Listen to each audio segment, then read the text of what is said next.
회의 시작하겠습니다. 우선 노사 공익위원 운영위원님들께 모두 발언 부탁드리겠습니다. 한국노총은 이번 선거에 앞서 노동 존중 지방자치 시대를 위한 3대 목표와 5대 정책 과제를 제시한 바 있습니다. 우리의 노동 존중 정책이 지역사회와 지역경제를 살리는 중요한 중수정이 되기를 기대합니다. 특히 특수고용, 프리랜서 플랫폼 노동자 보호를 위한 지방정부 차원의 노동권 보호와 사회안전망 구축 공약화를 골자로 한 지방선거 정책 요구안을 7개 정당에 전달하기도 한 바 있습니다. 금일부터 최저임금위원회는 도급제 노동자의 최저임금 적용 확대를 본격적으로 심의합니다. 본격적인 심의에 앞서 지난 2차 전원회의에서 도급제 노동자 심의 방식에 대해 논의한 결과에 대해서는 깊은 유감을 표합니다. 노사 합의 정신과 간행은 다를 뿐 아니라 현실의 어려움에 처한 노동자들을 외면한 결정으로는 더 이상 생산적인 논의를 이어가기가 어렵습니다. 이는 최저임금위원회의 본질적인 취지인 노동시장 하부 보호 기능을 상실시키는 결과로 이어지게 됩니다. 노와 사를 중재하는 공익위원들의 적극적인 역할이 그 어느 때보다도 중요하다고 할 수 있습니다.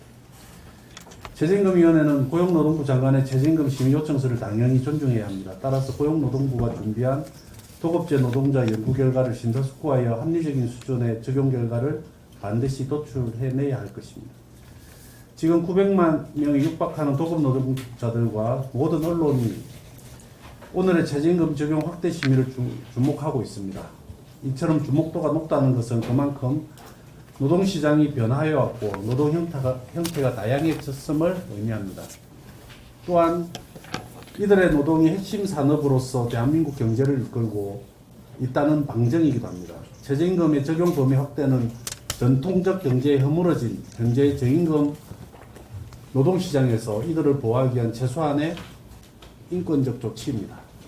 도급 노동자, 특수고용 노동자, 플랫폼 프리랜서 노동자에게 최저임금을 적용하고 보장하는 것은 결코 예외적인 특혜가 아닙니다.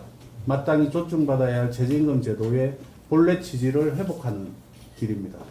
금일 저희는 고용노동부의 연구 결과를 존중하여 순차적으로 도급제 노동의 최저임금 적용 확대에 실현 가능한 구체적인 적용 방식과 사례를 제시할 예정입니다. 비록 연구 책임자의 전문적인 해안을 직접 경험할 수 없는 한계 상황에서도 여기 계신 노동계 위원 모두는 무거운 책임감과 사명감을 가지고 심의에 임하겠습니다. 최저임금 제도가 도급제 노동의 절박한 현실을 더 이상 외면하지 않도록 심의에 집중해 주시길 바랍니다. 또한 이들에게 희망의 씨앗이 될 수 있도록 포용의 정신을 발휘해 주십시오. 여기 계신 모든 분께 간곡히 당부드립니다.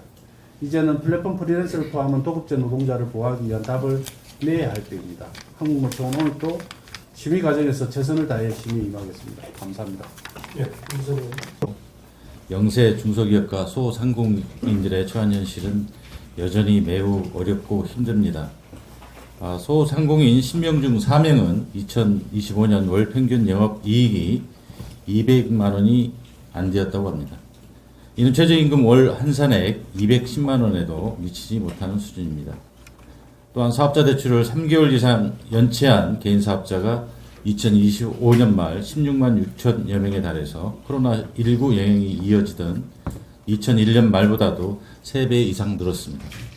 이러한 수치는 상당수 자영업자와 소상공인이 근로자보다도 훨씬 더 어려운 현실에 놓여 있음을 보여주고 있습니다.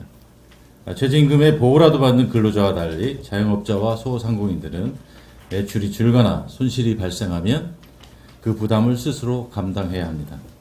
많은 사업주가 자본금을 투자하고도 어떨 때 더 오랜 시간을 일하는 경우도 있고 부족한 자금을 대출로 다시 메우거나 때론 가족의 도움까지 받아 어렵게 버텨내고 있는 것이 현실입니다.